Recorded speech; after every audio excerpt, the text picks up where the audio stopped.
Welcome to toy-polloi. Hello and welcome to another video from toy-polloi, and in today's video we are taking a look at 4 new retro inspired Star Wars figures from the next 17. On the left we have Albino and Willrow Hood, in the middle we have a Marvel version of Yoda, and on the right we have Half Vader in the Bacta tank. All of these are brand new figures, so let's get on with the video and take a closer look at all of them. So we are going to start with Willrow Hood and Albino. Now Willrow Hood is quite well known in the Star Wars world as the character that is running away on Bespin carrying an ice cream maker, and this is a new retro inspired version of him. It's a really nice little figure. It comes with the same sort of articulation as the vintage Kenner figure, so you've got a rotating head, you've got rotating arms and legs, and he does come with a rather cool little version of the ice cream maker, which has this rather nifty little handle on the back of it, so he is able to hold it. He's actually a pretty simple figure, but this is exactly how you see him in the movie. He's wearing this orange jumpsuit with a slightly darker orange belt, black gloves and black boots. I think the face sculpt on this one is really very nice indeed. I love the little sort of quiff that he has on his hair, and there's a lot of detail on his eyes. You can see the whites of his eyes and a little black dot to indicate the pupils.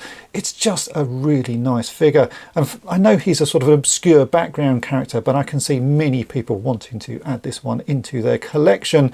As well as this figure, there is another sort of, I'm going to say, off-screen background character that's been inspired by Willrow Hood, and this is Albino. He is another sort of Bespin technician that you can imagine just being in the background somewhere. It's the same body as Willrow Hood, but we have a different head sculpt on it, and again he comes with the little ice cream maker.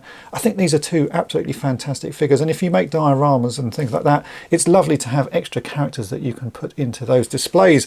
And these 2 figures, I have to say, are going to work really nicely with the Rebel Forge playset that I showed you quite recently. And just to prove it, here are those 2 figures on the Rebel Forge Bespin background. As you can see, they sit really very nicely there. I just think it's great that there are so many creators out there making things for people who collect Star Wars toys and making ways for them to be displayed. So these new Next 17 figures and the Rebel Forge background, it's a fantastic combination. If you don't have the Rebel Forge playset, then of course you can always display them in other ways, and the Next 17 produced these 2 little backgrounds that you can also put behind your figures. In fact, this is just one card that you can flip over, so you can see we have a sort of Bespin inspired background there, and if we turn it over you can see the Millennium Falcon on that one. So there's many ways of displaying these figures, but overall I just have to say I think these figures are really fantastic. I'm really pleased to have these in my collection. They sit so well with these sort of original Kenner figures.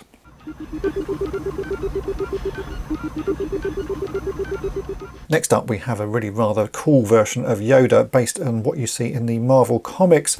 He is a blue version of Yoda with big pointy ears and white hair, and as you can see he comes in these really rather bright colours. And the reason he looks like this is because when they were producing the comics they didn't have a sort of final version of Yoda to go on, and they were just sent some concept art, and that's what they used to draw these sort of comic panels, but that isn't actually how he turned out in the movie. In the end he looked totally different. So the version that you see in the comic is this, and it is a really pretty cool looking figure. In fact, the card that this figure comes with has all of that information on the back. If we turn it over you can see there's panels from the comics which show the blue version of Yoda, and a whole load of detailed information which tells you that story. He really is a rather striking figure with this bright green snake around his neck. He's got his little walking stick, a little belt and the purple robes. He also comes with this yellow snake. He has the same articulation as the original sort of vintage Yoda, so you can rotate his head, his arms and his legs. And the Next 17 tell me that this isn't a reproduction of any parts from the original Yoda. This is all sort of brand new stuff. So in a moment I will take the robes off because I actually want to check out what he looks like underneath. In fact, why don't we do that now? So let's get this outfit off so we can take a look at the figure underneath. We can remove his walking stick, we can unhook the snake that goes around his neck there, and then the belt has the same sort of latch that the original belt had. We can unhook that, and then if we rotate his arms back we can see the figure underneath. Oh, it's always quite interesting to see the figures underneath. It is purple. I wasn't expecting that. I don't actually know what I was expecting. So underneath you can see he has purple robes, and then he's got blue hands and feet, and on the back of it there is a little copyright information thing that says TN1725. He really is a very nice looking figure. He's very tactile. I like the size of him. I've always liked the size of Yoda. He's just a sort of nice little figure to play with. Let me bring in my original Yoda here so you can see the 2 side by side. They look close, but yeah, it's definitely not a reproduction of it. It's been sculpted from scratch. Very nice figure though. Let's put his outfit back on again. As I showed, this figure does come with a backing card, and it is a pretty nice way of displaying it. And I think there are many people out there who would actually make a blister for this, because it'd be pretty cool to actually properly stick this onto the card. The card itself is not quite like an original backing card for a Star Wars figure. It's a bit thin, but it is still a very nice way of displaying it. And it's great that they have all of this extra information on the back of it. So there we go. That is the Marvel version of Master Yoda. A pretty cool figure. One that I've never seen before, so a nice unique piece to add to my collection.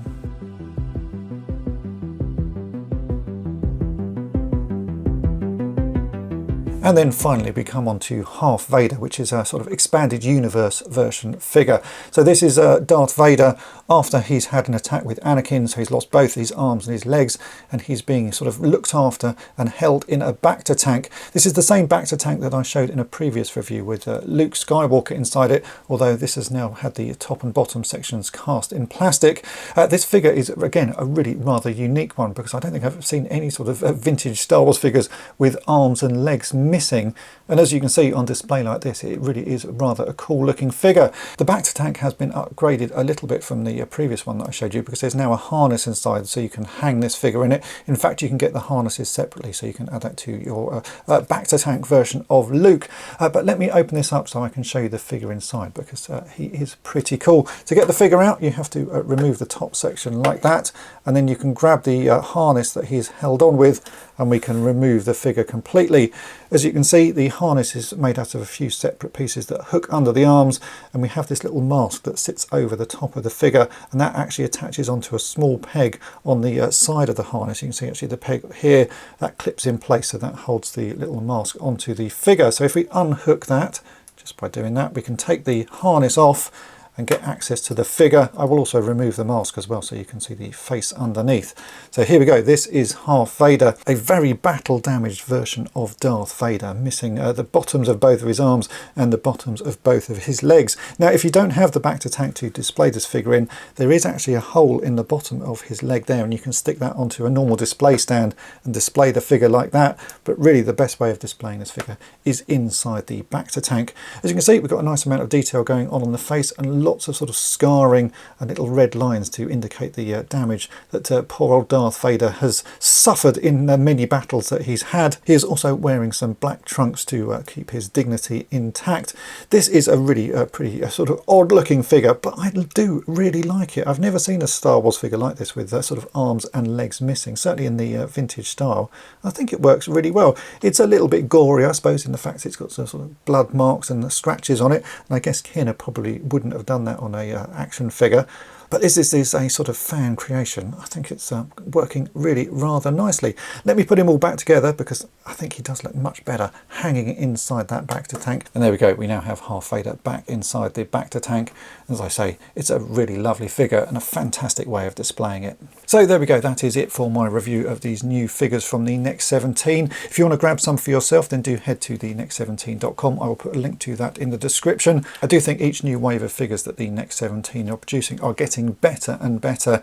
They're really unique figures, and they do sit really nicely with the rest of my vintage collection. Each one comes with a card that shows you the previous figures that have been produced by them, and sneak peeks some of the new figures that are coming along. So do keep checking out their social media links and also their website to see what they have in production. If you've enjoyed this video, then make sure to hit the subscribe button and tap the bell to be notified each time I upload a new video. And if you've really enjoyed it and want to help me out here at toy-polloi, then why not think about becoming a patron of the channel. You get early access to all of my restoration videos, plus access to an exclusive video series called On the Cutting Mat, where I show you projects and restorations that you won't see anywhere else. So have a think about that, and thanks for watching. Thanks for watching Toy-polloi. Subscribe for more great videos.